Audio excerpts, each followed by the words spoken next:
ஊட்டியில விளைகிற கேரட் நம்ம கிட்ட வரதுக்குள்ளார என்னென்ன விதமான ப்ராசஸ் எல்லாம் நடைபெறுது தெரியுமாங்க? அதை தாங்க இந்த வீடியோல பார்க்க போறோம். ஊட்டியில பாத்தீங்கன்னா நிறைய இடங்கள்ல கேரட் தோட்டம் இருக்கு. 3ல இருந்து 4 மாதங்கள்ல இந்த கேரட் விளையிறதா சொல்றாங்க. இங்க நிலவர அந்த இதமான சீதோஷ நிலை தான் இந்த கேரட் ஊட்டியில அதிகமா விளையிறதுக்கு காரணம் அப்படின்னு சொல்லி சொல்றாங்க. கேரட் முழுமையா விளைஞ்சதுக்கு அப்புறம் அங்க அறுவடை பண்றாங்க. கேரட் அறுவடை பண்ணும்போது கேரட்ல நிறைய மண்ணு ஓட்டிட்டு இருக்கும். அதை சாக்கு மூட்டையில கட்டி வண்டியில ஏத்துறாங்க. வண்டியில ஏற்றிட்டு நேரா இது போல ஃபேக்டரிக்கே கொண்டு வராங்க.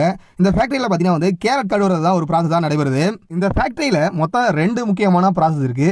ஒன்னு பாத்தீங்கன்னா கேரட் வாஷிங், அப்புறம் ரெண்டாவது கேரட் பாலிஷிங். முதல்ல கேரட்டை மூட்டையில இருந்து ஒரு குவியல் போல கொட்டுறாங்க. அங்க இருந்து கன்வேயர் வழியா ஒரு ரோலர் போல இருக்கிற ஒரு வாஷிங் மிஷின் உள்ள போகுது. அந்த ரொட்டேட்டிங் மிஷின்ல தண்ணியை ஸ்ப்ரே பண்றாங்க. ஸ்ப்ரே பண்றது வழியா பாத்தீங்கன்னா கேரட் மேல ஒட்டிட்டு இருக்க அந்த மண்ணை எல்லாத்தையுமே நீக்கிடுறாங்க. கேரட் மேல ஒட்டி இருக்க மண்ணை எல்லாம் நீக்கினதுக்கு அப்புறம் கன்வேயர் வழியா அடுத்ததா இன்னொரு மிஷின் வர போகுது. இந்த மிஷினை கேரட் பாலிஷ் மிஷின் அப்படின்னு சொல்லி சொல்றாங்க. இதுல தண்ணியை